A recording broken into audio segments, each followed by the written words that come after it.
All right, so I guess you're first, Brody.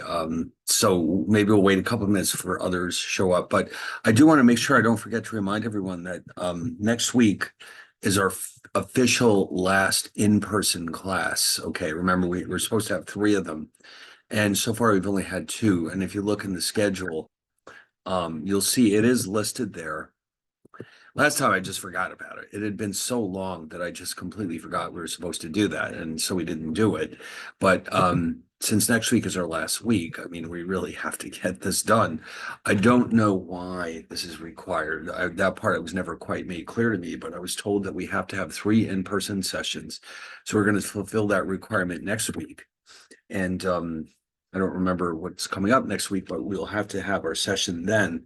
So I'll send everybody reminders during the week so that we don't have an issue, because the same thing could easily happen where everybody forgets and nobody's in the right place at the right time. So it's not like with the Zoom where if you forget, it's fine because everyone can watch the recording. But here, if we're in person and people forgot, then that's not such a good thing, because we can't really be recorded. So I'll make sure, in fact, I'll write this down in my to-do pad here, that before we go any further, I'll make sure that everybody gets a memo or an email about next week.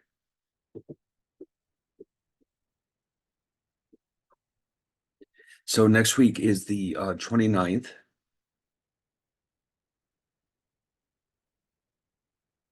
Okay, so that I wanted to mention. And also, let's take a quick look at the calendar. Now, I believe that there's another issue here that I have to go over. I think I've inadvertently left out one of the assignments, but I guess it's too late to do anything about it now. I mean, the Mind Tap was supposed to follow us all the way through.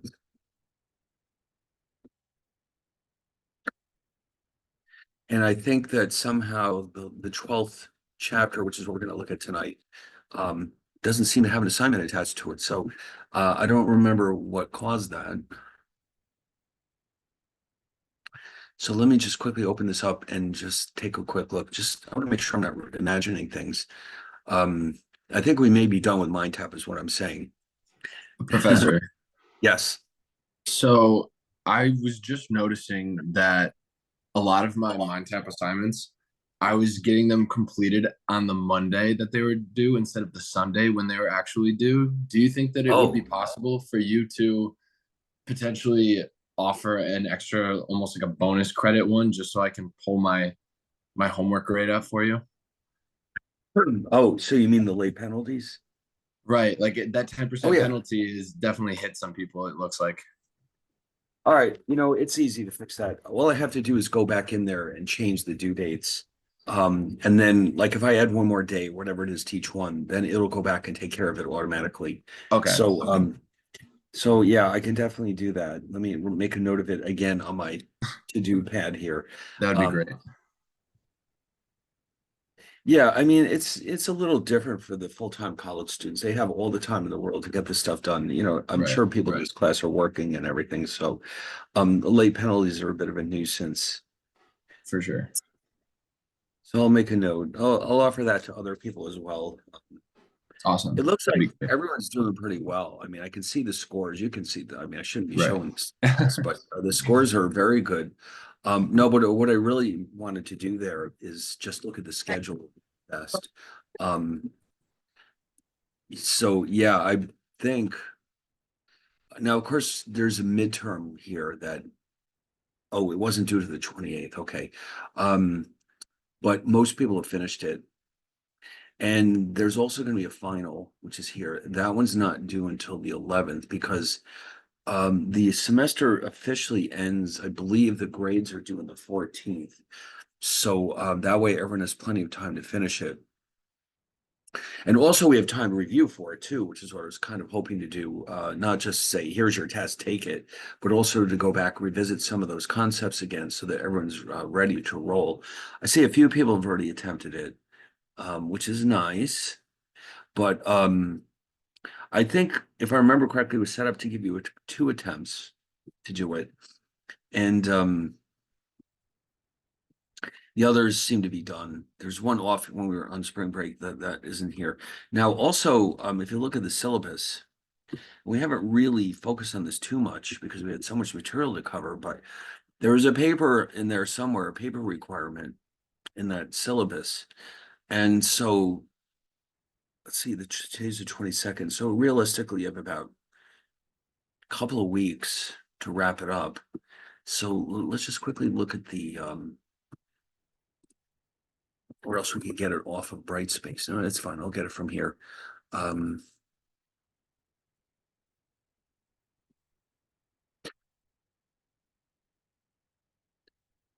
and yeah, here it is.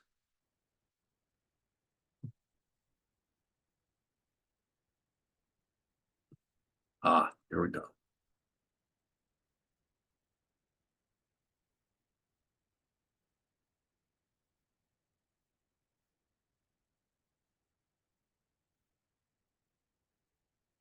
So yeah, so I just wanted to quickly review the course.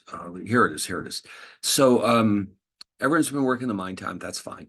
The midterm, almost everyone is done with it, and I'll just everyone want them to remind it. I guess that means everyone, but one person hasn't quite finished it. But it's not due until next. Let's see. I'm not sure if this is due Sunday night or Monday night, the way it's written here, but I believe that they're all scheduled to be due on Sunday nights. So, oh yeah, let's get that out of here.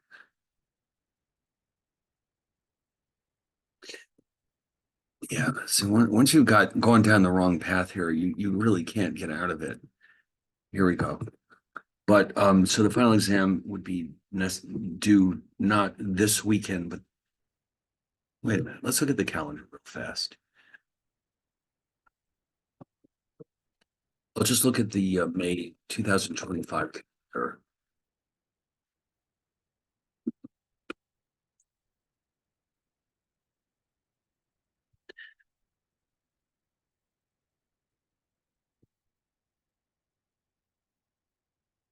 Okay, so let's see. So May starts on the first. I mean, on Thursday, next Thursday. So this weekend, Sunday appears to be.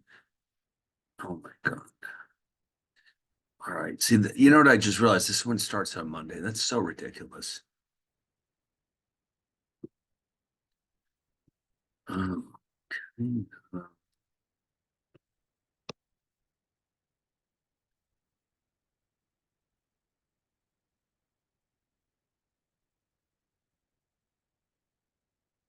it's just unbelievable. How hard is it to get a calendar that works?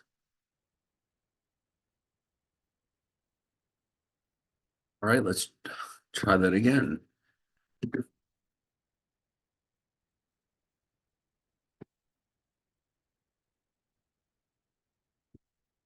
No, I don't want my calendar. I just want a calendar.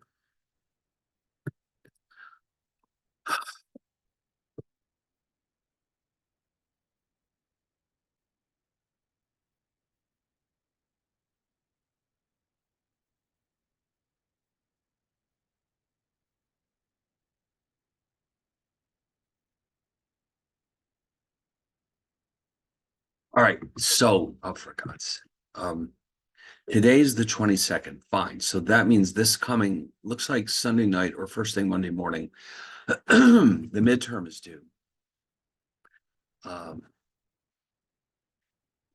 but if you notice, there's no assignment for chapter 12. The last one was 11. So I think we'll just leave it like that. There's no point in adding it back now.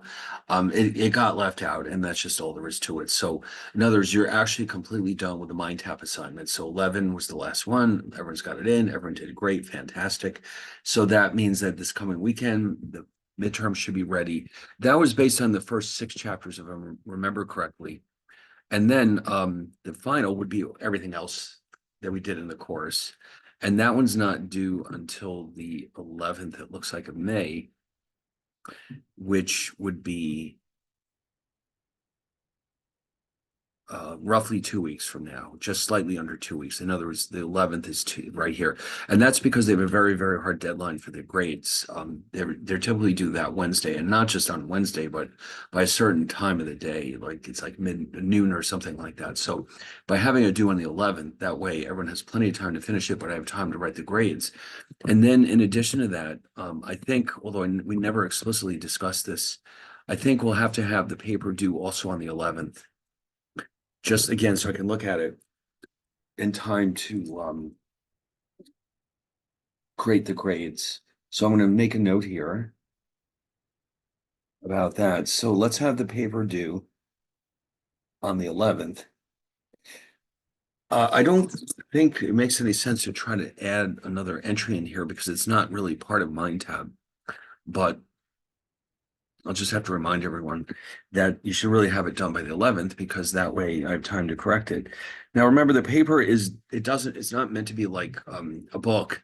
It's a fairly short paper, which means 6, 8, 10 pages about one single topic that we've covered in the class or something related to what we've done. If you have some very specific interest that we haven't gone over, like, for example, if you really are interested in I don't know, other historical currency unions other than the euro, or, there could be all kinds of things that you might be interested in writing about, just to make sure that you really understand that topic. In some depth, in other words, because it's a requirement for graduate programs that we have some kind of writing assignment. And so it seems to me like this is the best way to do that because of the nature of the material. It's not an English class, but let's face it, there's a lot of information out there about all these different topics, and they're certainly relevant to what's going on in the world right now. So it shouldn't be that difficult to find a topic that is related to international finance, even if you haven't started yet. You could potentially at least put something good together in the next couple of weeks. And if you're not sure, here's what you might want to think about doing.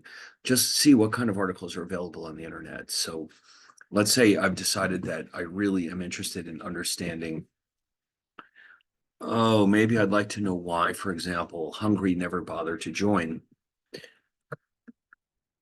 Let's say I'm from Hungary and I care about, I wonder why they've never joined when everyone expected that they would. And here we go. See, there's a whole article here about Wikipedia.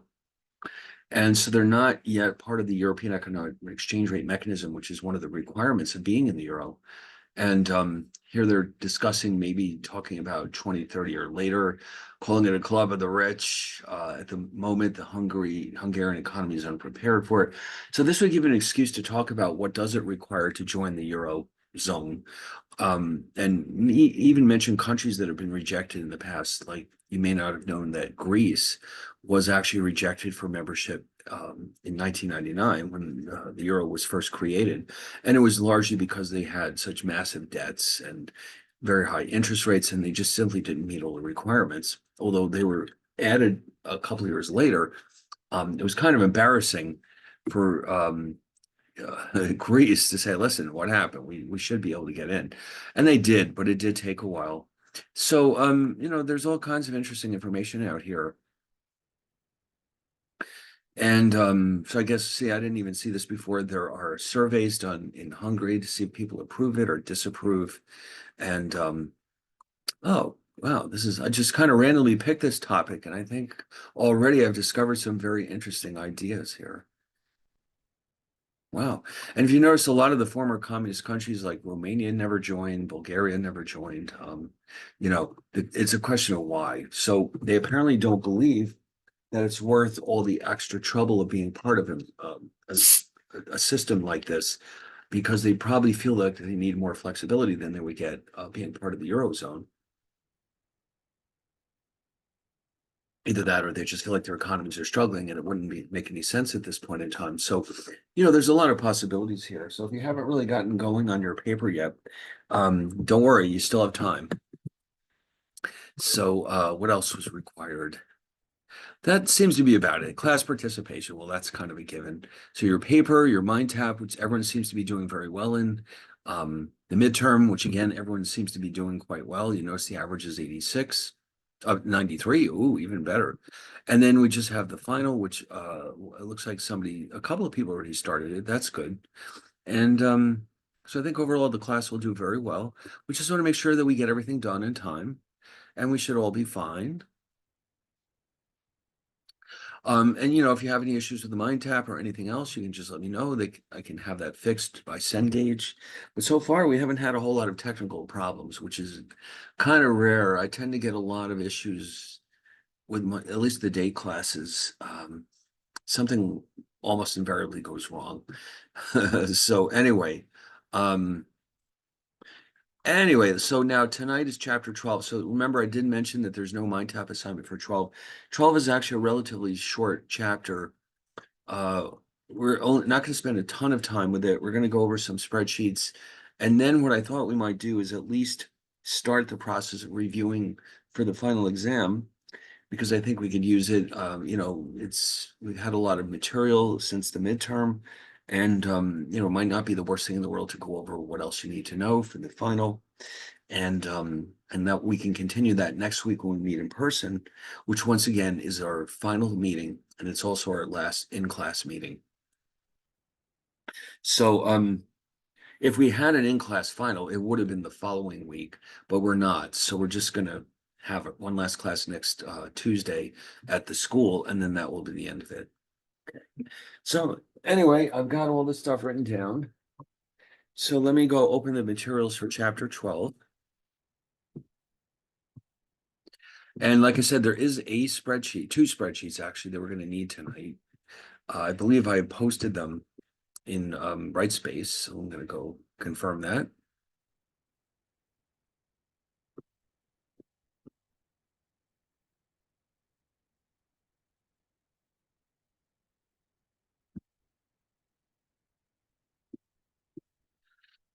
Oh, I'm sorry.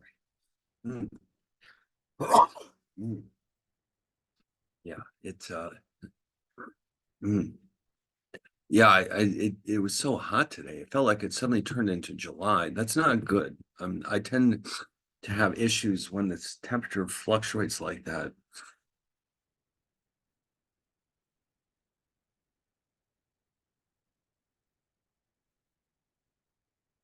All right, so here we go. Let's go get our materials for chapter 12. So basically it's more of a discussion about hedging, but in a slightly different way. We're looking more at big picture stuff where we're trying to figure out so it looks like I haven't posted the spreadsheets. All right, let me take care of that right now.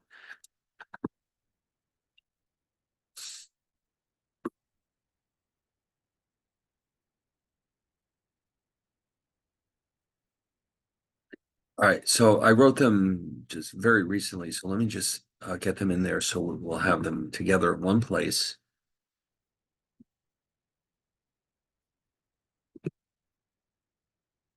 Here it is, chapter 12, hedging exposure. All right, it was a single spreadsheet. So I'm going to post this right now in Brightspace so that we all have a copy of it.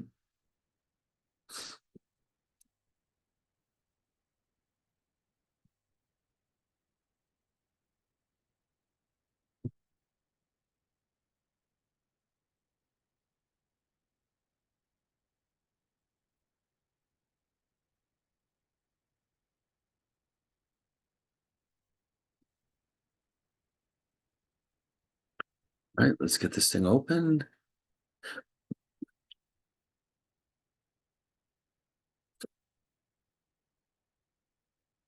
Yeah, sometimes here we go. All right. So we just want to analyze what kind of information they're putting in the spreadsheet, and what does this have to do with exchange rate risk? So again, this is more of a macro level.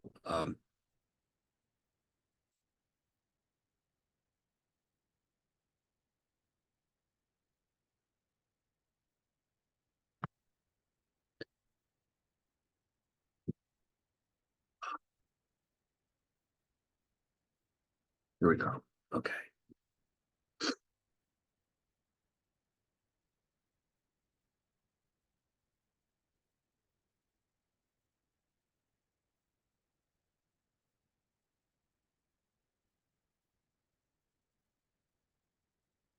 All right, so there's two sheets here. These are basically, it's really what we're doing here, scenario analysis. We're going to make assumptions about what's happening with the exchange rate and see what kind of effect it has on our operations. Okay. So first things first, let's look at the slides and remind ourselves what we'll be doing tonight here. And what they're showing us is that we're managing economic exposure and translation exposure from one currency to another. So of course, we're going to be looking at MNC, of course, means multinational corporation. We want to know how their economic exposure can be hedged and their translation exposure. So economic exposure, and there's a diagram for this down here, represents the impact of exchange rate fluctuations on their future cash flows. In other words, their earnings and their expenses. Okay. Now, this really is more, we're trying to figure out based on macro factors, what is likely to change the value of our inflows and our outflows from foreign countries. Now, obviously, every company is different. They all have to figure out, like, where's the money coming from? What currency is it denominated in? What kinds of risks are we exposed to? For that kind of thing, they might have a team of specialists who focus on these individual countries that they do business in. Um, and those people would be the ones who understand the economic and political climate in those countries, who can do forecasting, for example, about the future direction of interest rates in those countries and, GDP growth and all the rest. And so, you would have obviously a team of people working on this whose jobs are mainly in risk management, but who have a lot of background in analyzing country risk specifically. In fact, if you look at the ratings given by Standard & Poor's and Moody's, you'll see that they do offer ratings for foreign bonds and for entire governments. In other words, if I want to know how risky it is to do business in, let's say, Germany, I can go to Standard & Poor's or Moody's and find out what their rating is for that country. And they would tell you, exactly how they came up with their ratings, at least if you're a subscriber, and they'll explain to you exactly what's happening in Germany. And here's the reasons why maybe you should do business in Germany. And here's some reasons why you should not. Then now, from our perspective, then, if we really believe that we're exposing ourselves to too much risk, then what we will need to do is find ways to reduce our exposure to those currencies. Okay. Also, there's a certain amount of planning, trying to figure out how to best make sure that inflows and outflows are as aligned as possible so that we don't find ourselves with temporary shortages of funds. We don't want that. We want to make sure that when we have outflows that are required for us to pay, that we also have inflows that can help offset some of those expenses. So that the way the firm restructures its operations depends on what kind of exposure they have, of course.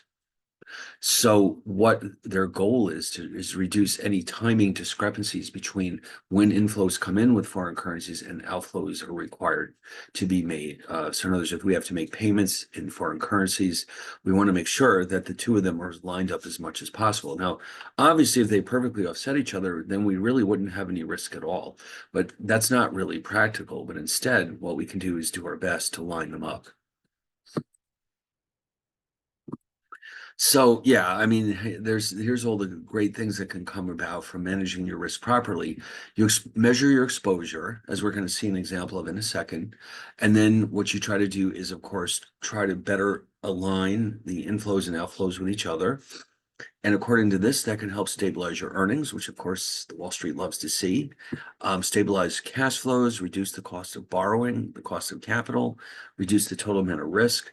And all of that can only do one thing, and that's increase the value of the company. And of course, you remember the whole purpose of a corporation is to increase the wealth of the shareholders. That's the only reason that it exists in the first place. So for multinationals, managing foreign exchange risk is a huge deal because that can turn around and add value to the corporation for the owners. All right, here we go. Now, here's the first spreadsheet. That would be tab number 1 in here. And so what they've got is 3 different scenarios. How many US dollars does it take to buy a single Canadian dollar? So we want to be careful here. The way they've expressed this, the first one, 75 cents US per 1 Canadian dollar. if you take out your calculator and divide 1 divided by 0.75, you'll get 1.333, which means that if you prefer to think about it this way, that means it would take a 1.33 Canadian dollars to buy a single US dollar. Now, I don't know about you, but I prefer to think about it that way. So I'm going to tell you what, I'm going to put some numbers over here so we can see how that would work. Because I don't know, I think it's easier that way.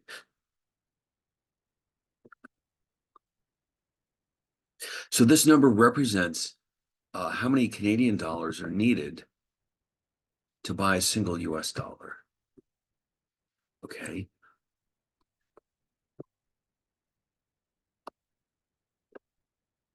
Because that's usually how it's expressed in the foreign exchange markets. If you go look at Bloomberg, for example, um, you'll see that that's normally how it's done. Okay, so let me just quickly show it to you.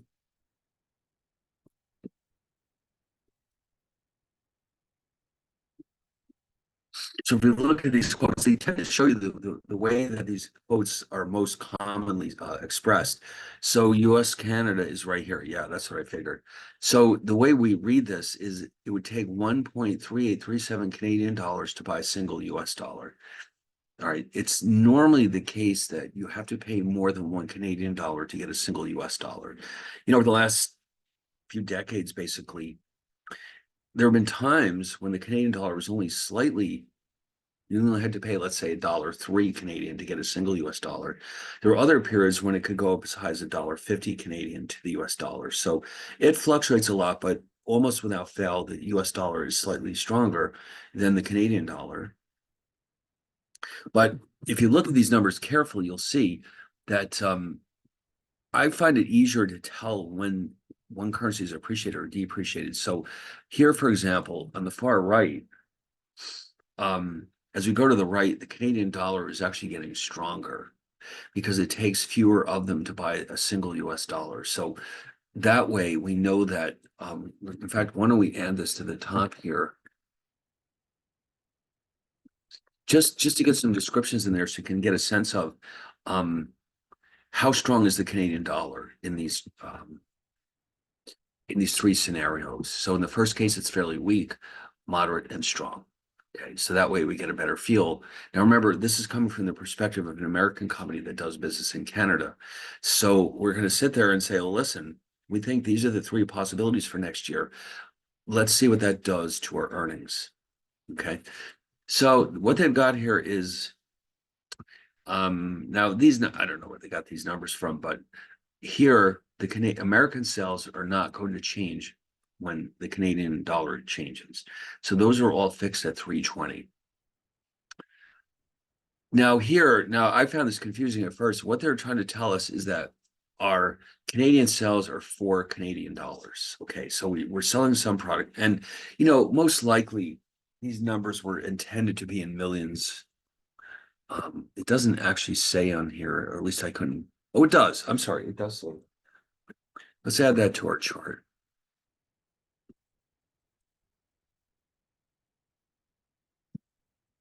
Otherwise, you're going to say, well, what, $4? Okay. So here they're saying that this company is expected to have next year 320 million US dollars in sales at home, and then another $4 million in Canadian sales. Now, these are the conversions into the US dollar.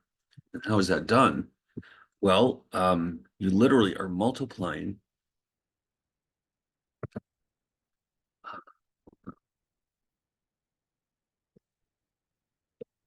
There we go. 4 times the exchange rate as quoted here as so many US dollars per Canadian dollar. Now, if you use this setup, you would have divided. Okay. But any way you look at it, those sales in the first scenario were 3 US dollars. Then as we go along, you can see that a stronger Canadian dollar, meaning a weaker US dollar, is adding to the value of our Canadian sales.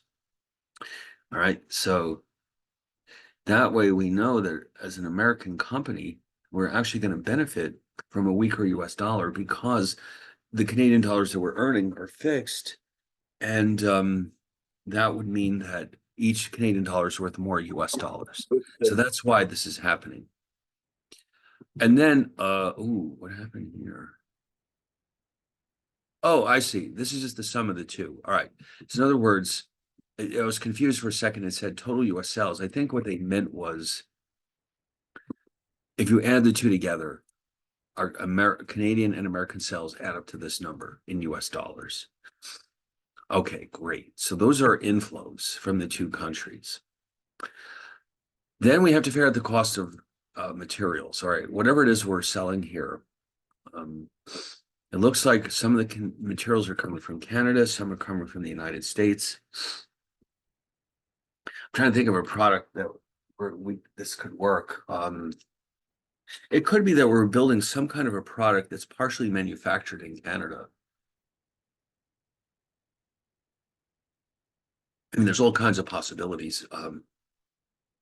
So we're assuming that this product that we're selling requires $50 of materials in the United States. And then we have the cost in Canada, whatever they're doing to the product in Canada. Let's say this company has a division in Canada. It costs $200 or 200 million to build these products. Like I said, it could be that the raw materials are coming from the United States and then they're being finished in Canada before they're sold. And that cost, as you can see, is 200 Canadian dollars. But again, we multiply that by these three numbers to come up with the US dollar cost.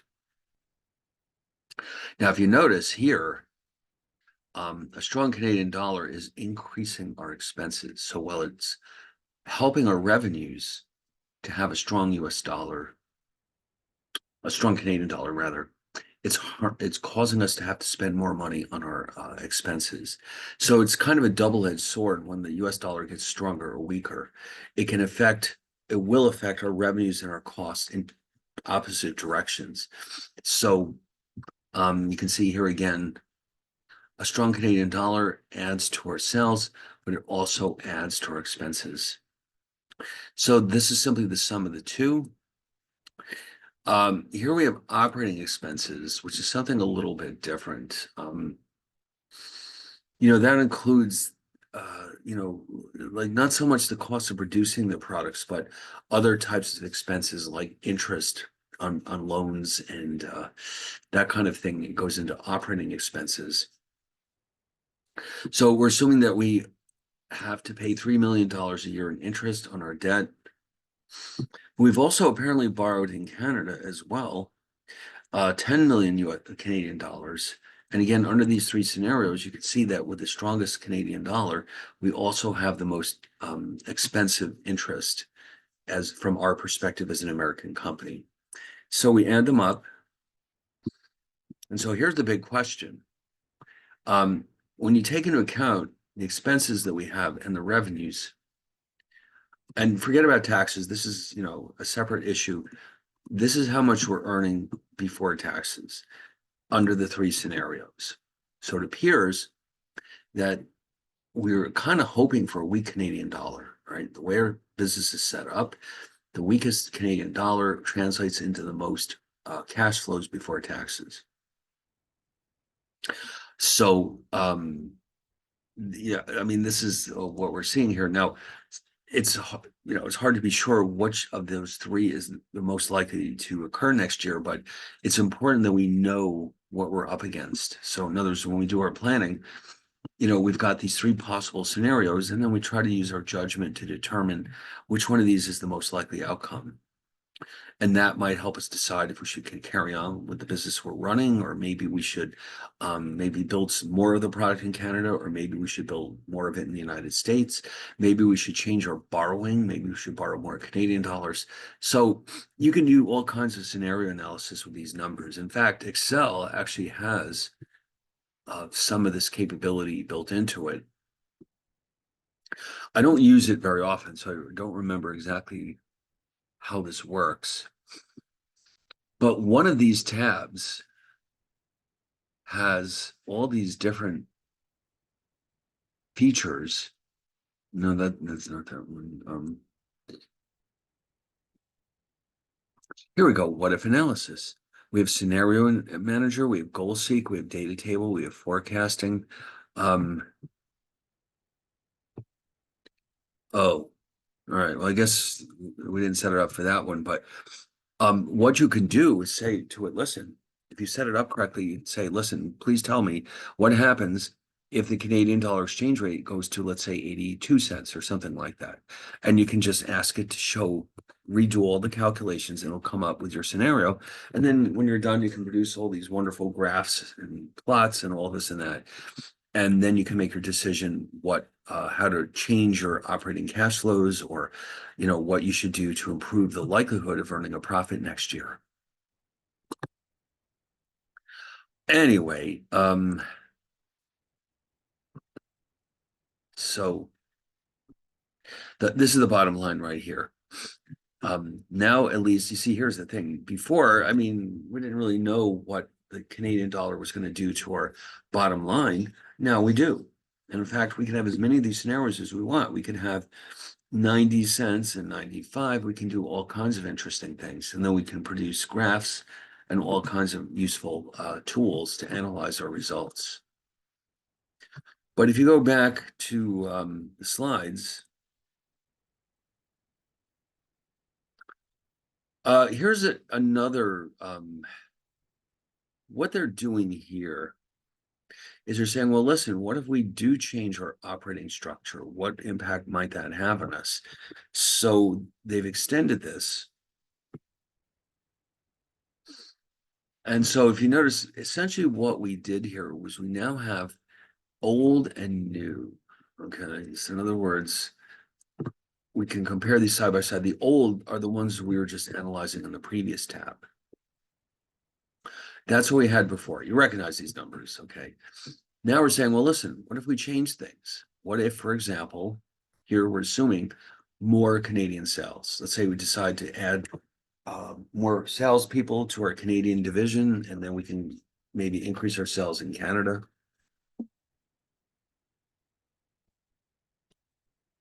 But then down below, you can see that we've also made a change to our assumption about the cost of Canadian materials. Maybe we found another supplier. There's all kinds of ways this could change. And then we also here, it appears that we've reduced the amount of borrowing we do in Canada. Okay, so those are our operational changes. But other than that, everything is the same. We've got the same three scenarios. We've got all the same calculations. So for the case of the relatively strong Canadian dollar, weak Canadian dollar. Let me copy these in here real fast.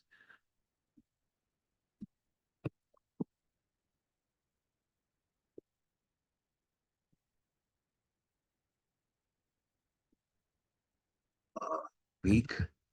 The Canadian dollar is weak, moderate, strong, and strong.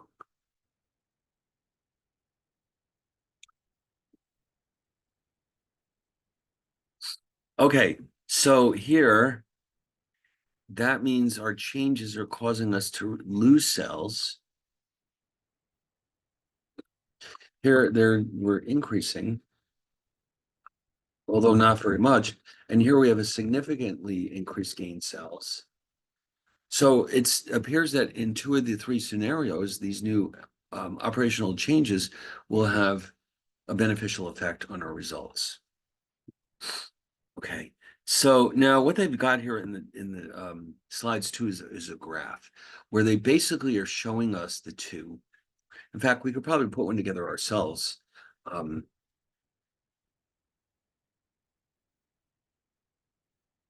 see, what would be the best way to show this?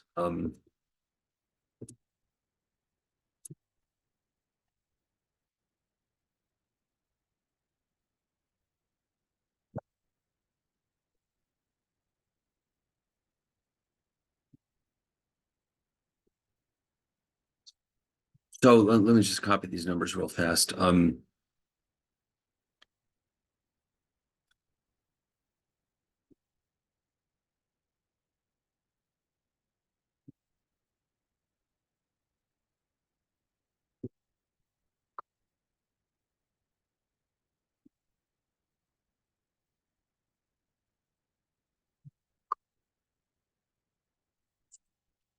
All right, so they went ahead and drew a graph for us based on these results.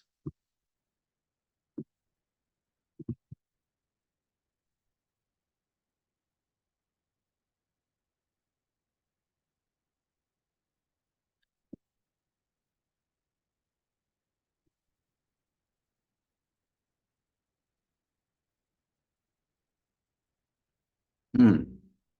Geez, yeah, I don't know. That doesn't look right because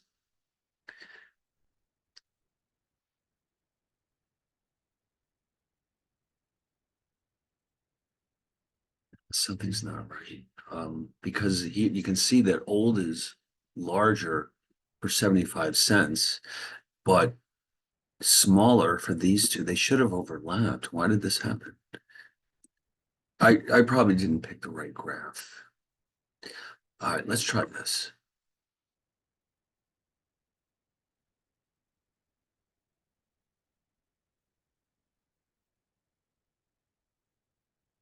Bizarre.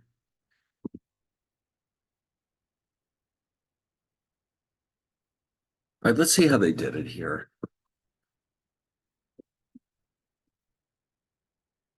So the cash flows, yeah, the same three scenarios. You see how theirs crossed like it's supposed to. I'm not understanding why this is happening.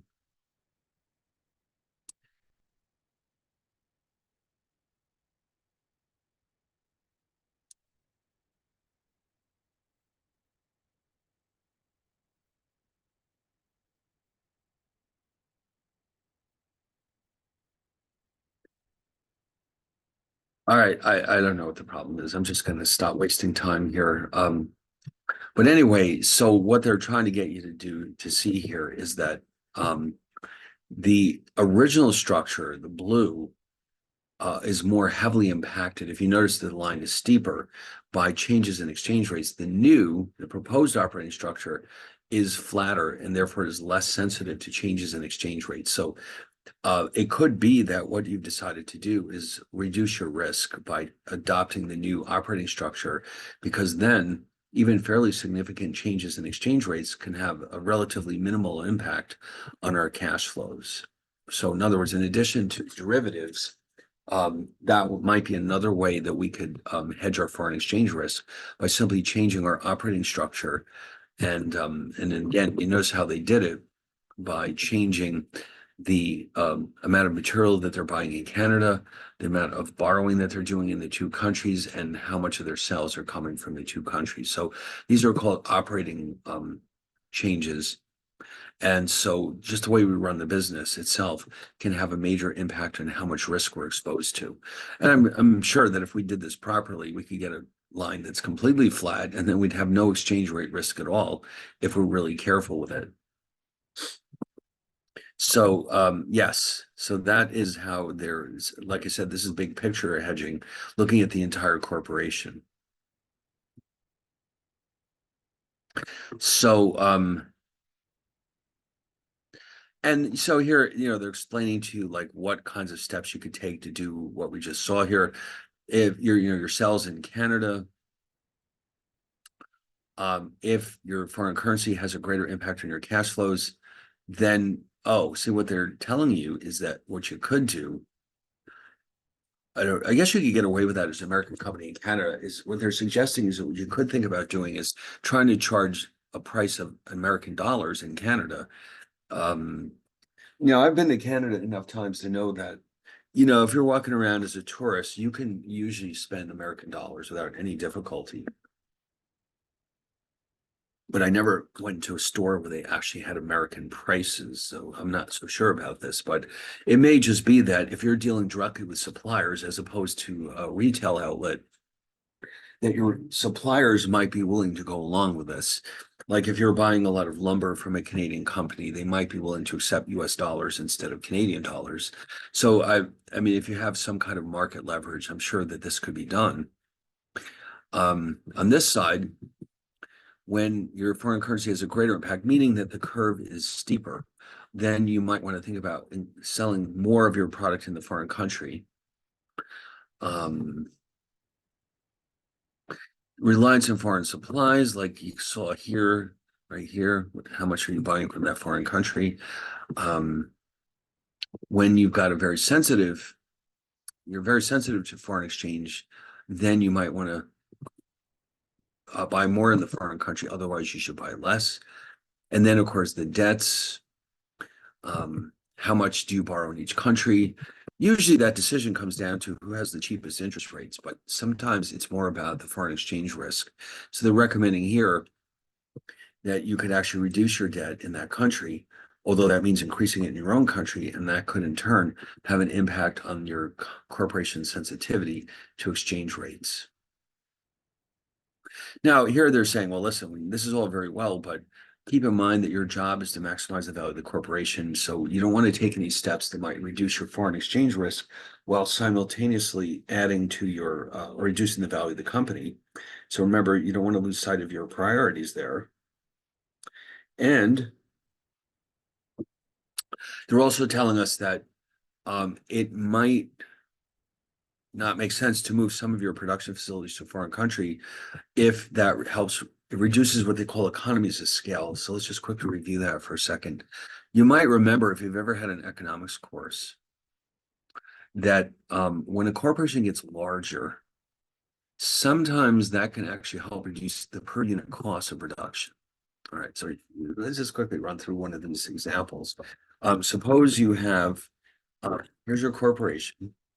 And one of the graphs you often see in economics is cost curves.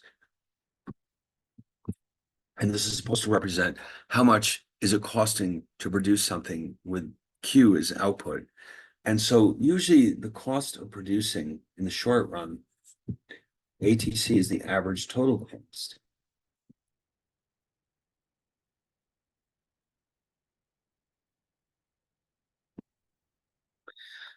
And that means that at first, when you increase your output, the costs of production are falling. Okay. You're able to take advantage of more and more specialization of labor as you increase your output. Okay. Like the classic example they give you is like, imagine a McDonald's that only has one employee who has to run around and not only take all the orders, but has to do all the cooking. And then you have another worker, which means you can now split up the duties between them. One cooks and one takes orders, and they're more specialized, they're more productive, et cetera, et cetera. But eventually that reaches its limits. And as you keep adding more and more resources to your firm, you're going to find that the extra benefit is falling. In other words, you have diminishing returns, and so the average cost will start to rise again. So this is a short run cost curve.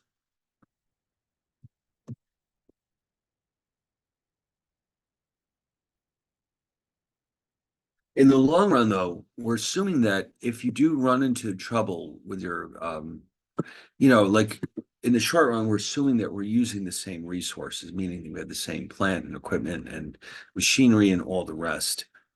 But in the long run, if that starts to become a problem, we can add to the size of our operations. So in the long run, the cost curves can have three basic potential shapes.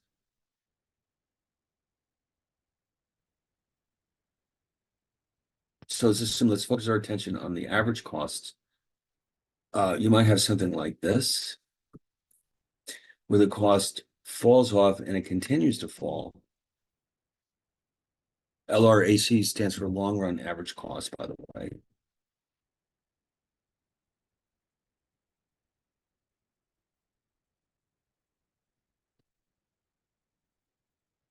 This is known as economies of scale. It means that as we keep getting bigger, we gain an enormous advantage compared to our competitors, and we can produce our products at progressively smaller prices. So you would expect to see this in industries where you have a lot of very large companies, like Walmart, for example. How do they make their money? They're charging relatively low prices. It's because they're so big. They order enormous quantities of goods from their suppliers. And so the cost per unit is spread out over more and more units. And so this is how a company like that makes their money. You also can have something like this, where the cost just kind of stays the same.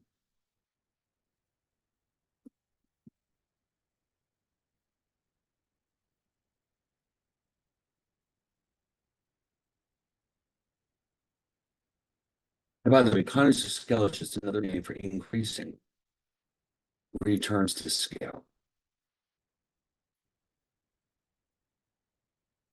And then there's another possibility too. Like this is the kind of business where getting bigger is actually not helping you one little bit because look what happens. So, ooh, that's painful.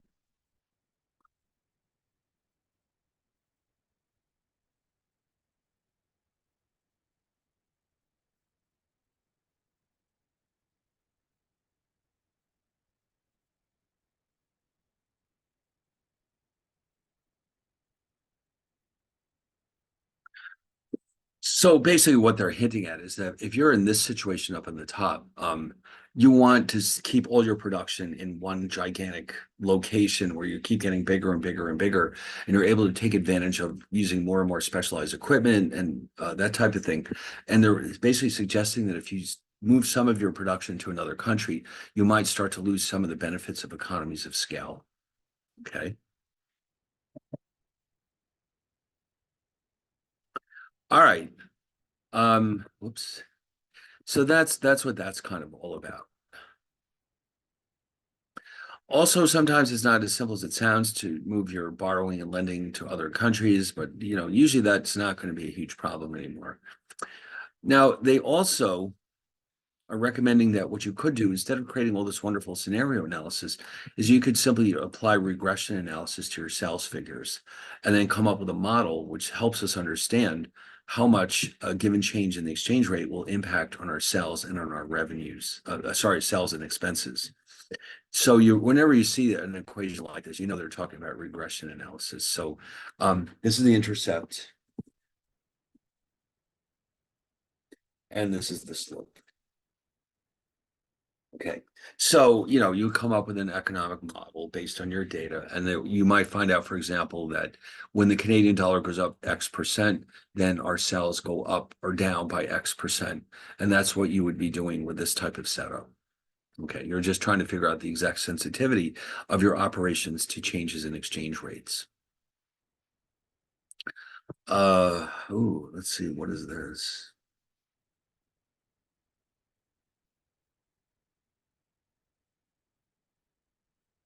You got unit A's cash flows, unit B's, unit C's, total change. And this is the change in the euro.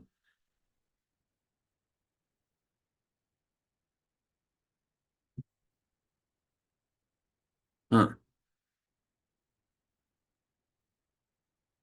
See, so what you could do, you could actually, even something as simple could be, you could have a small regression model here. Let's see what, you see, they didn't give us the actual results here. Let's just quickly run through this. So here's unit A.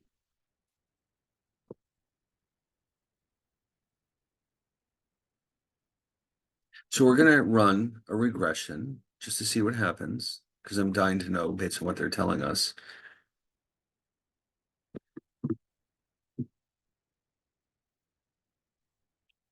Versus the change in the value of the euro.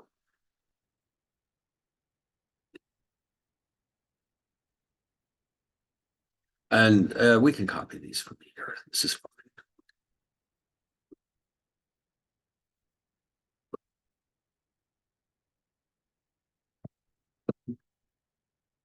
So I'm going to assume that the change in A is the dependent variable and the change in the euro is the independent variable.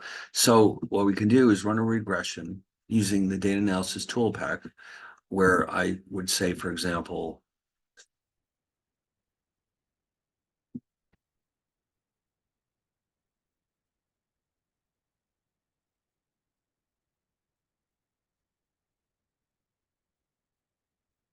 so that means the Y is here. And the X is here.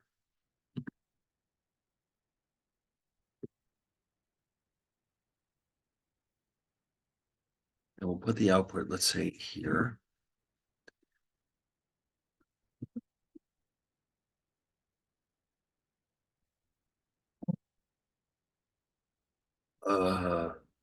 What's going on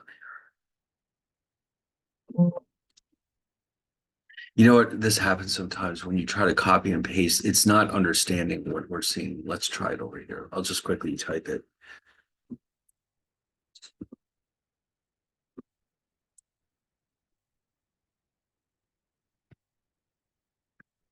I think it's those negatives that really confused it. It doesn't, those are probably dashes. They're not true negatives. It happens sometimes.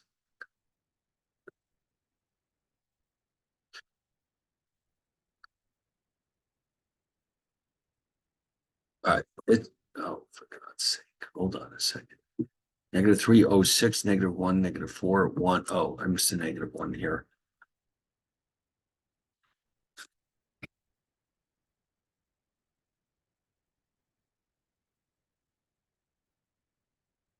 All right. So let's do that again.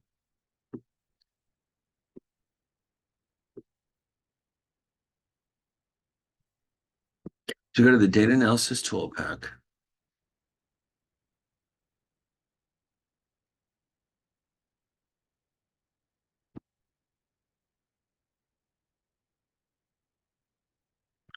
All right. So well, even in spite of all this information, what we're actually looking for is right here. Okay. The coefficients. So you basically have a model that says,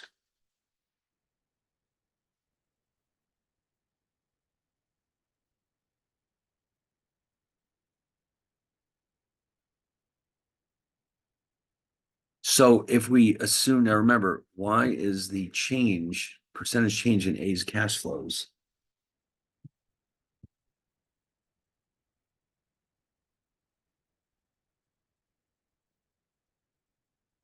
And it looks like X is the percentage change in the value of the euro.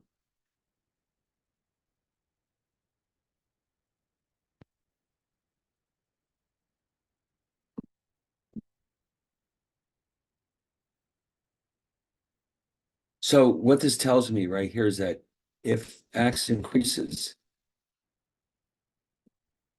by 1%, on average, Y decreases by 0.2829%.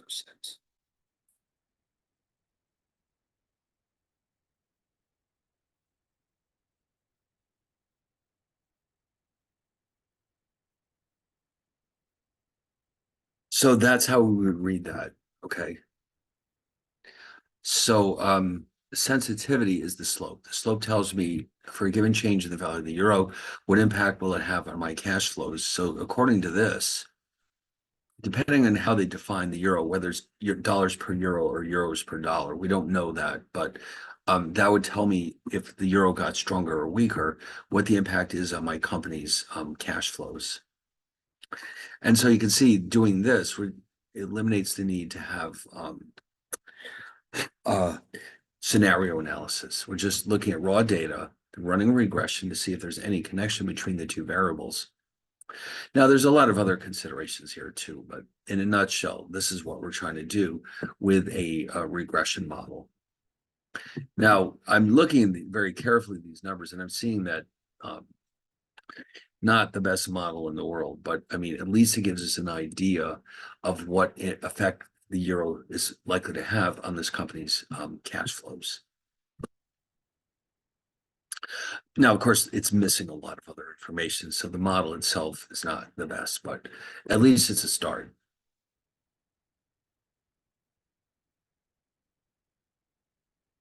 So then they're going to sit down and figure out, like, if this is too much, if this is fine, they'll figure out how they should adjust their borrowing between, let's say, the United States and Europe, or how much of their production should take place in the two areas, that type of thing. Now here they're talking about fixed assets are things like buildings and computers and the physical equipment, machinery, et cetera, that you need to make your product. So for example, a Starbucks has a lot of fixed assets. It has bean grinders and it has espresso machines and it has all kinds of equipment in there. And so you can't run your business without them. And, you know, sometimes you might find it necessary to buy or sell fixed assets. And what they're basically implying here is that maybe for in a case like that, you probably might want to consider hedging the risk of buying or selling it in a foreign currency with a forward contract, because it's, you know, it's probably the case that it's more easily predictable when you're planning on selling or buying physical equipment like this. And like it says here, of course, we may not know the exact same date when we're going to sell them. In fact, we may not even know what price we're going to sell them for, but still, we can at least acquire, you know, enter into a contract to acquire a reasonable number of the foreign currencies just to make sure that, you know, we have some hedging taking place. The hedge doesn't have to be perfect, but we don't want to leave ourselves completely exposed to foreign exchange risk either. Um,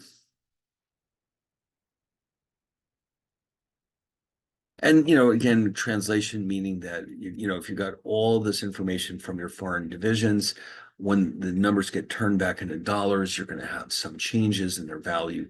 And they're saying that you probably would be best off hedging this with forwards or futures.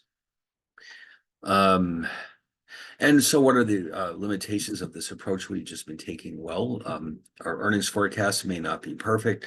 No, I mean, forecasting is a very tricky thing to do, as we know. And um, it may not be easy to get a hold of. Although, I mean, I disagree with what they're saying here. It says inadequate forward contracts for some currencies. That might be true for futures contracts, but not so much for forward contracts. Forward contracts are completely negotiable. If I'm doing business in Iceland, for example, you know, I know there's no futures contracts on the Icelandic krona, but I know that I can get a hold of an Icelandic bank and probably get into a forward contract on the Icelandic krona with a forward contract. Okay, so, you know, really it's the futures contracts that are the trickier ones. Accounting distortions, I guess there can be some of that. And so anyway, so that's really in a nutshell what this chapter was all about. So in other words, it's hedging at the macro level, basically. So yeah, I did say this is not a terribly long chapter.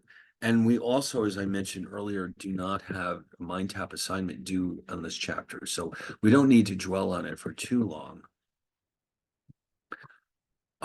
So instead, I thought it might be a good move to at least start maybe doing a little reviewing for the final exam, which most people haven't started yet, but that's okay because it's not due for a couple of weeks. And so remember, if you look at all the chapters we've covered, actually, let me go get that syllabus out. Oh, here it is. We're just staring right at it. And look at the chapters here.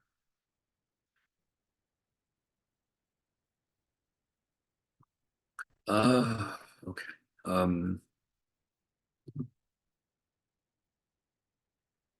So okay, it's listed here somewhere. Here it is, the midterm. So it looks like midterm was focused more on obviously foreign exchange markets, but also our discussion about derivatives. We have the balance of payments in the first midterm. With the midterm, we have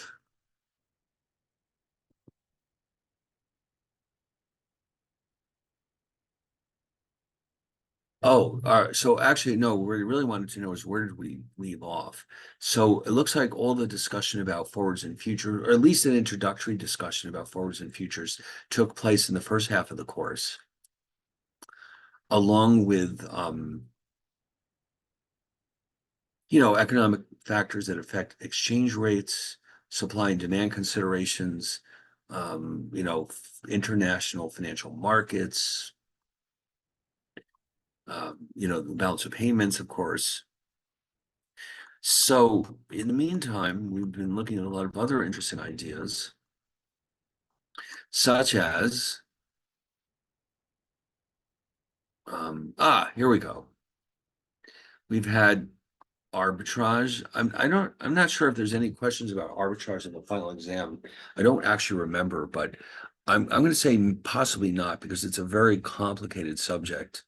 Maybe we can do this next week. We can do a quick review of arbitrage because, there's a lot going on there. Remember, there was triangular arbitrage, and there's arbitrage between spot and forward exchange rates, which we call covered interest arbitrage.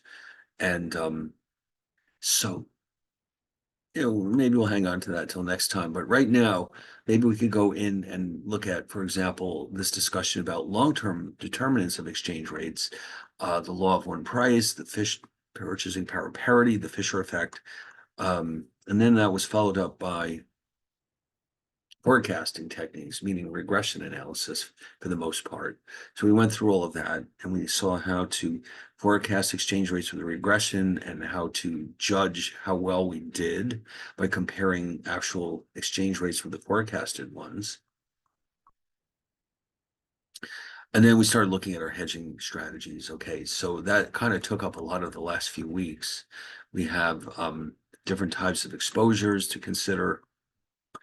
So, you know what? Now, so the chapter where we were introduced to long-term determinants of exchange rates is chapter 8. So why don't we go back and remind ourselves what we discussed in chapter 8? Just to remind, because otherwise, once you sit down and start taking the test, ideally by that time, you should have your memory refreshed about all these topics. So let me go get the notes.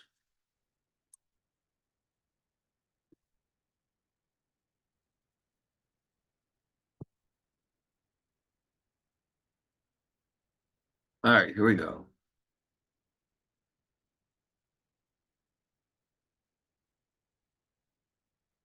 So just quickly, once again, review this idea of purchasing power parity. The idea behind it is that in principle, all goods should sell for the same price in all countries after adjusting for the exchange rate.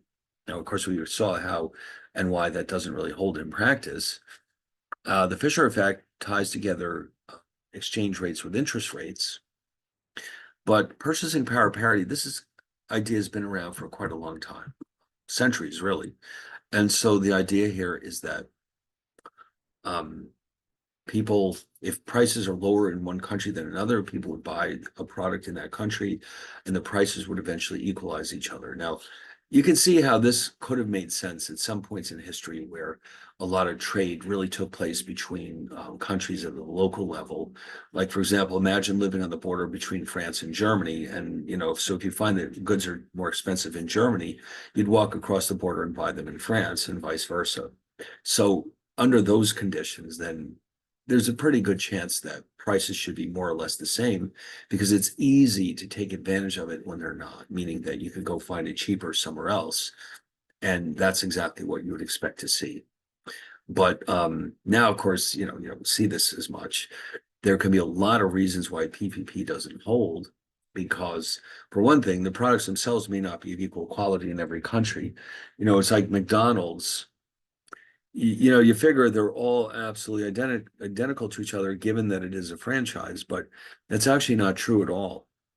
The McDonald's in one country can be very, very different from another one. In fact, even if you just with minimal traveling, you can come across examples of this. I've been to McDonald's in Canada and England, and they're pretty much the same. But one year I was in Lisbon International Airport and I had a layover on my way to Barcelona. And I, just out of curiosity, I went up to the McDonald's to see what they had on the menu. And I didn't recognize anything. I mean, except for the very basic stuff like fries and burgers. They had a ton of other sandwiches that you don't see in the United States. And from what I understand, that's kind of normal for McDonald's. They do target the local market. And so you're going to expect that. And so because of that, it's not really a good comparison to compare the prices of, let's say, Big Macs in Portugal and in the United States, because maybe they don't have Big Macs in Portugal.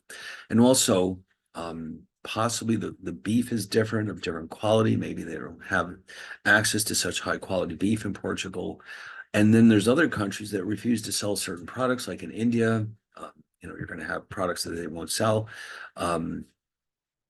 But then in other countries like Japan, they have products you won't see anywhere else, like they have squid and things like that. It's really quite an interesting area to look around and see what is being sold in different countries. In fact, I know from people who live in Germany that McDonald's in Germany often have liquor licenses so they can sell beer. And of course, you don't see that in the United States. So, in fact, somebody should write a book about this. Maybe I'll do that. I'll travel around the world. I'll get a sponsor and I'll travel around the world and just write about how different McDonald's is in different countries. It'll probably sell about 8 copies, but it could be fun. But yes, one of the real issues with PPP is it assumes that every good is identical in every country, and that's just not necessarily true. That's part of the problem with it, is that assumption of quality is the same, that the products themselves are identical. Other issues are like transportation costs, where obviously if there is a discrepancy between countries, there's no way to take advantage of it unless, like some products you could take advantage of it. You could ship some products back and forth between countries and take advantage of price differentials, but a lot of products spoil in the meantime. They're too inexpensive. The transportation costs would overwhelm any profits you might make. So the bottom line is absolute PPP at least doesn't hold particularly well at all. Um, Although the PPP version, the relative PPP version, would be more appropriate because it's thinking in terms of not direct or absolute prices, but percentage changes, or in other words, inflation rates. So that is one thing that does seem to work fairly well. In other words, countries with relatively high inflation rates will tend to experience a depreciating currency. That is not in dispute. So absolute PPP is unlikely to hold because of all the strong assumptions that are being made about it.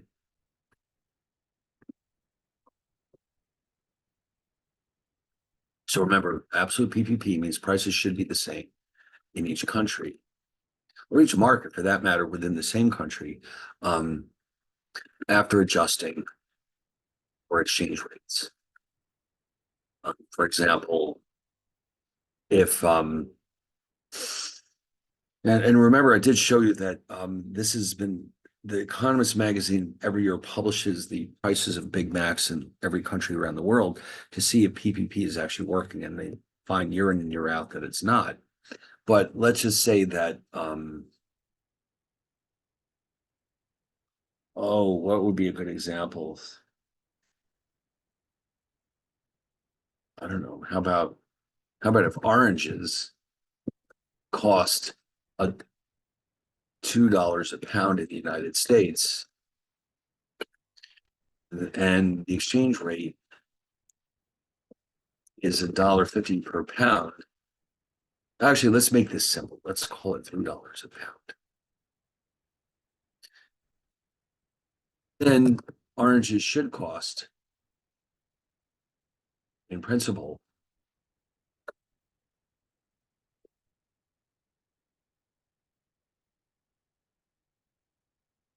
£2. Now that sounds strange. £2 per pound, but that's what it is in the UK. All right. Now, why might they not? Well, clearly, oranges are readily available in the United States because we have access to Florida and California. And in the UK, they're probably going to be imported from somewhere else. So you can see already one of the problems with PPP.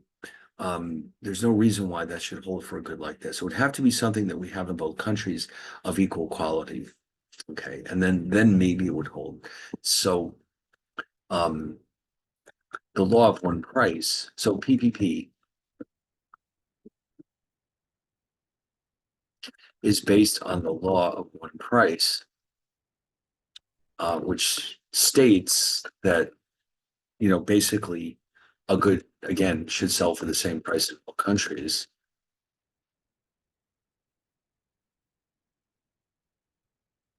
After adjusting for the exchange rate. So if the law of one price fails to hold for for many goods, which it does, then of course absolute PPP is not likely to hold.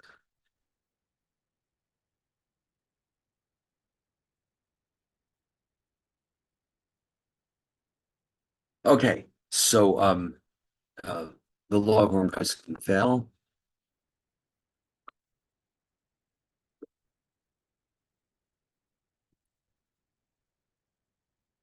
for many reasons, such as quality differences between countries, the lack of availability, like I said, with the oranges in some countries. So you're not going to really be able to compare oranges in the US and the UK because the UK probably just doesn't have its own. I can't imagine any place in England where it would be warm enough to grow oranges. And I suppose they could have hot houses, but you can easily imagine the cost would be overwhelming. No, you'd be wasting so much space there. Why not just buy them from Spain, which is practically right next door? Okay. Um, oh, and of course, trade restrictions, such as tariffs and quotas.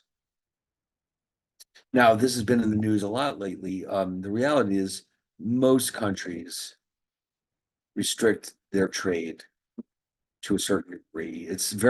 You don't find a whole lot of countries that just don't do this at all. And that's because of political pressures. In other words, let's say, if you wanted to buy, for example, a bottle of tequila, let's say, will be much cheaper in Mexico than in the United States, even though it's the same bottle. Why is that? The difference is primarily due to, although I mean, the tequila is being made in Mexico, but still, um, there's no reason why it should be twice as much money in the United States. So the difference between the prices is mainly due to tariffs. So in other words, the US government says, all right, tequila producers in Mexico, you can sell tequila here, but Americans will pay a lot more money for it. Why do they do that? All right. The reason for that, and it's not because they're raising a ton of money from this, is that the US government is under political pressure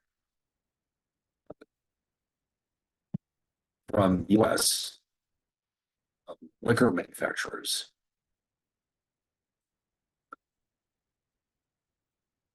to protect them from unfair foreign competition. That's always the argument that's made. It's unfair.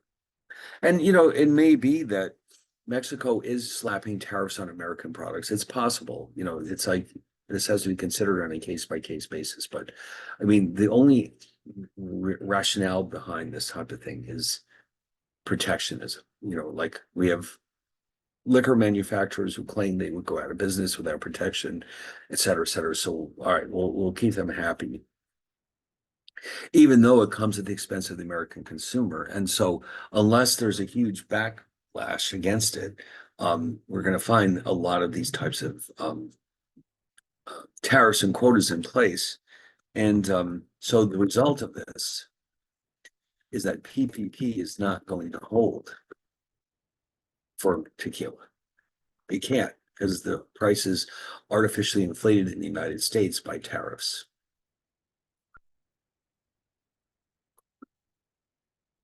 Okay. Just another example of why this law of one price might not work in practice and why, therefore, the absolute PPP is not likely to hold. On the other hand, studies have shown that relative PPP is far more likely to hold in practice. Okay, so in other words, according to this doctrine, a country let's say with an inflation rate is 5% greater than its trading partners, should expect its currency to depreciate by 5%, let's say per year, against the currencies of the trading partners. And that does seem to hold out pretty well. In other words, currencies are always going to be harmed by inflation because the holders of those currencies are losing purchasing power. So between the two of them, the one you're more likely to run into that actually works is relative PPP. In fact, I'm sure for every topic that we're talking about here, you could go onto the internet and find dozens and dozens of books and papers that have been written about exactly that. Like if you're interested in knowing about how much the US government protects its liquor markets, again, this goes back to our discussion about papers. You might decide that it might be exciting to write about how much the liquor market in the US is protected, what kind of tariffs are imposed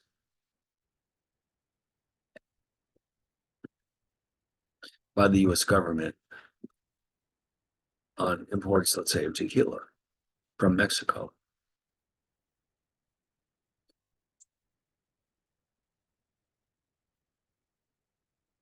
Well, these are just all-purpose articles about tariffs, but I was hoping to specifically find out about the liquor market.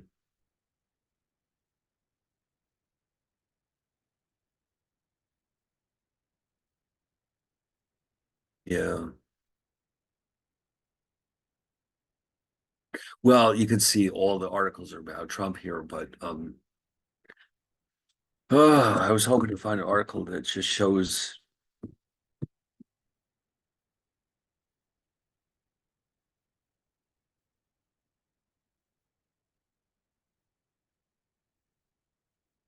By the way, what's interesting about all this is that, this is sort of more getting into the area of international trade than international finance. Um, when tariffs are imposed, tariffs and quotas, especially, are imposed on imported goods, usually some of the tariff or the impact of the quota is absorbed by the selling country as they accept a lower price in exchange for maintaining uh, their existing level of sales. So let's say, for example, suppose that without any tariffs, Mexican tequila costs, let's say, $20 a bottle in the United States. If a $5 tariff is imposed on it, price actually might only rise to, let's say, the $22 a bottle. And the Mexican manufacturer is actually accepting a $3 cut revenues to maintain the existing level of sales. In other words, they don't want to lose sales. Rather than jacking up the price $5 to make up for the tariff, they'll accept a smaller increase to 22. They'll absorb the rest of it because it's better than if they raise the price to 25, they're afraid that they'll lose a lot of their sales. So it's usually not the case that a consumer in the country imposing a tariff will absorb the entire cost of a tariff. It doesn't usually work that way, but still, we're going to have higher prices than we would have. There's no getting around that. On the other hand, the government's collecting $5 a bottle here. And though the question becomes, what do they do with it? So, there's a lot of consideration here as to whether tariffs are good or evil. We do know that the tariff will reduce Mexican sales to Mexican companies. It'll likely increase sales to American companies. and raise revenues for the government.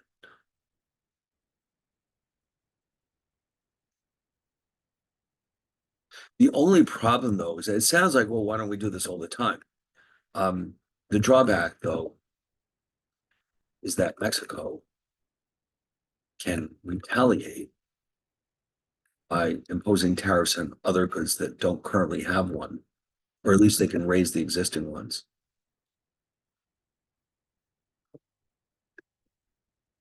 And then it goes the other way around. Now, all of a sudden, American companies are having trouble selling in Mexico. So, sometimes you're just benefiting one sector of the economy at the expense of the others. So, it's a very complex area of study.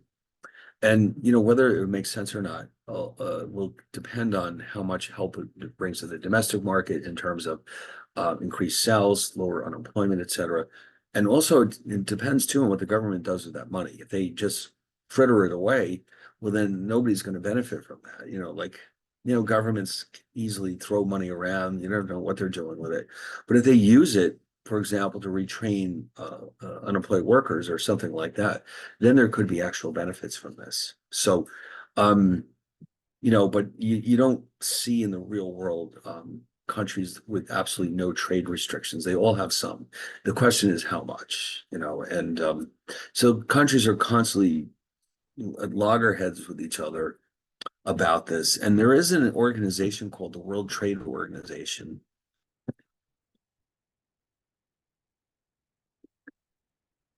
And the only reason they exist, their main reason for being, is set up to help countries negotiate reduced levels of tariffs and quotas. Their job is to cut out as much of this as possible.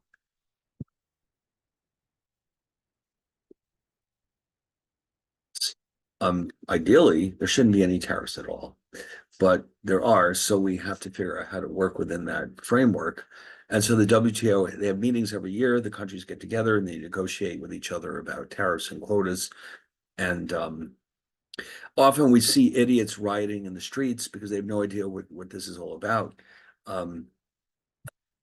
You can be sure that if morons are protesting something, it probably is actually a good thing. Like you see these people who have no clue about any of this stuff and they're just running around destroying things because they have no idea what any of it means. So yeah, you do run into that quite a bit. But anyway, so PPP, getting back to PPP.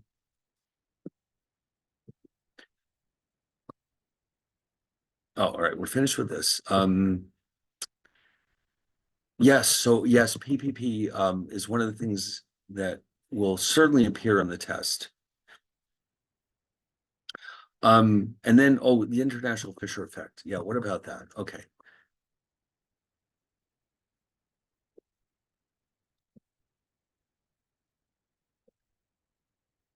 Now, what's happening here is that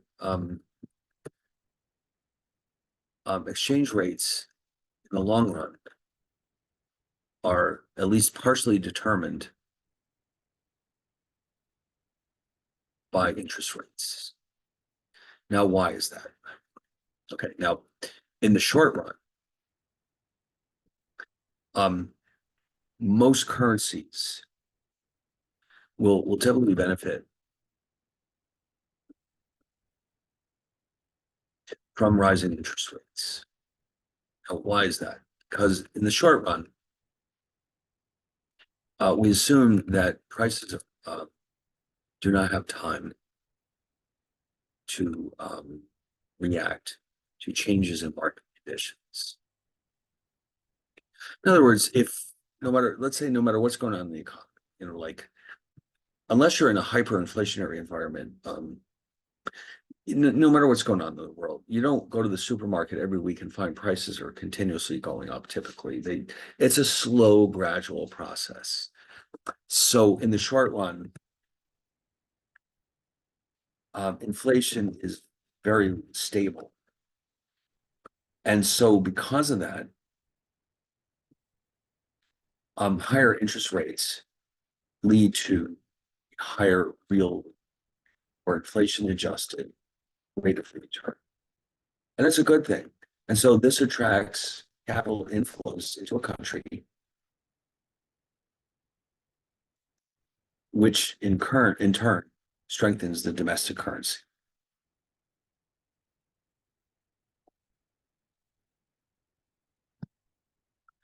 Okay, now in the long run, though, the international Fisher effect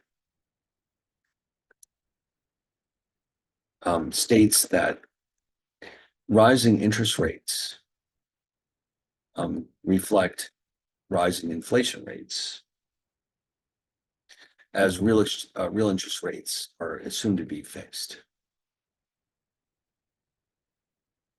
Okay, so in that case, in the long run, prices have time to adjust. So higher inflation will reduce the purchasing power of the currency.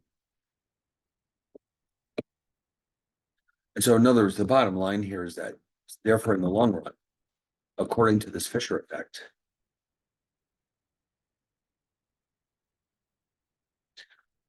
higher interest rates are a sign of higher inflation. And so countries with rising interest rates will paradoxically, it seems like, will experience a depreciating currency.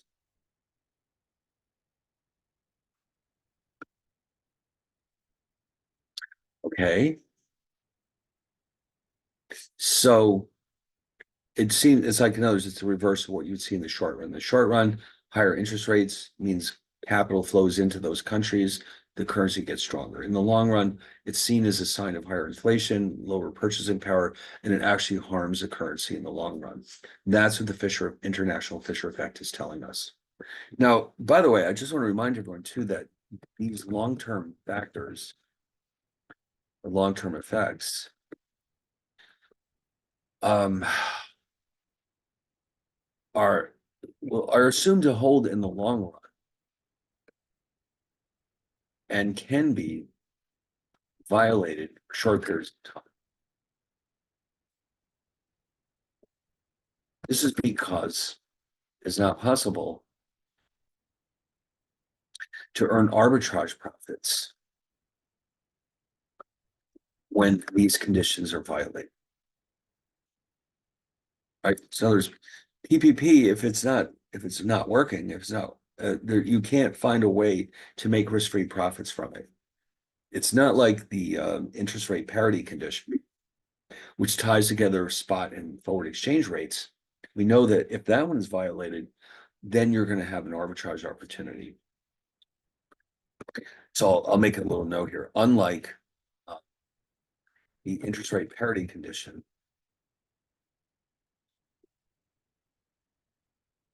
which shows the exact mathematical relationship that must hold between spot and forward exchange rates.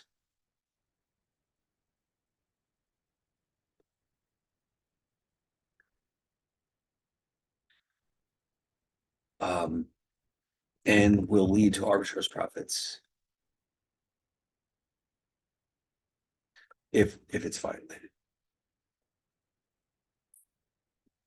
That's different. That's completely different. So in the short run, the long run, it must hold because otherwise there'll be arbitrage taking place.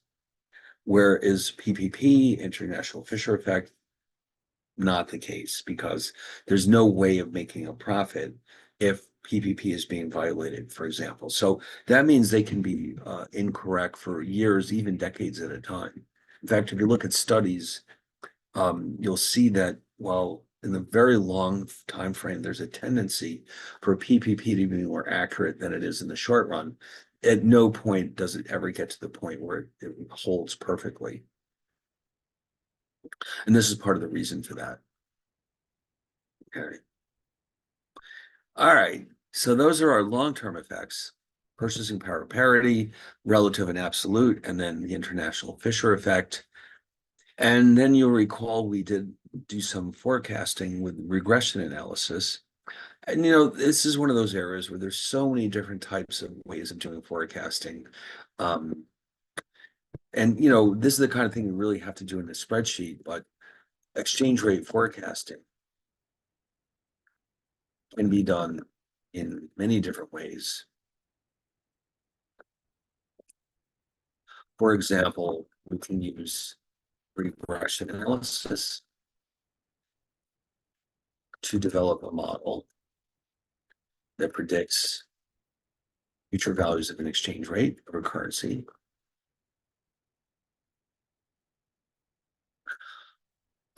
We can develop other types of models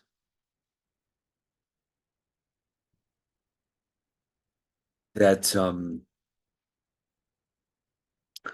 depend only on the past values of an exchange rate. And this is known as technical forecasting. This one is known as fundamental forecasting.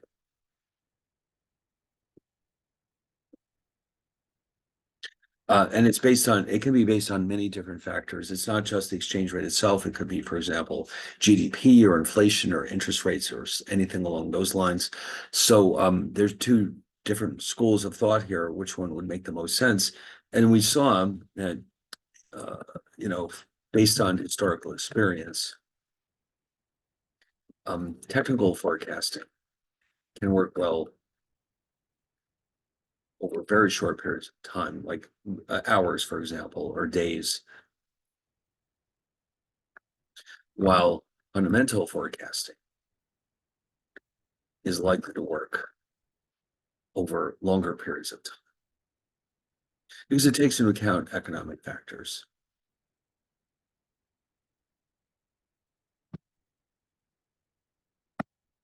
And of course, we understand why this needs to be done because we have to understand what's going to happen to the value of our foreign earnings and our foreign revenues, foreign expenses rather. All right. What else did we do in this last part? So yeah, I mean, we were measuring again in Excel all these different types of exposures, um, et cetera, et cetera. So, all right, let's see. So I think, like I said, chapter 12 is a very short chapter. We don't have an assignment for it, so maybe I think what we should probably do is when we meet next week, what we probably should do is focus our attention on reviewing more complex topics like especially the arbitrage. I think people may find that to be a bit confusing. So that kind of thing we could do in the classroom. But for just now, for just reviewing, I think we covered a lot of important areas here, especially the long-term factors that affect exchange rates, because we know all these are going to show up in the final. You probably have already seen it.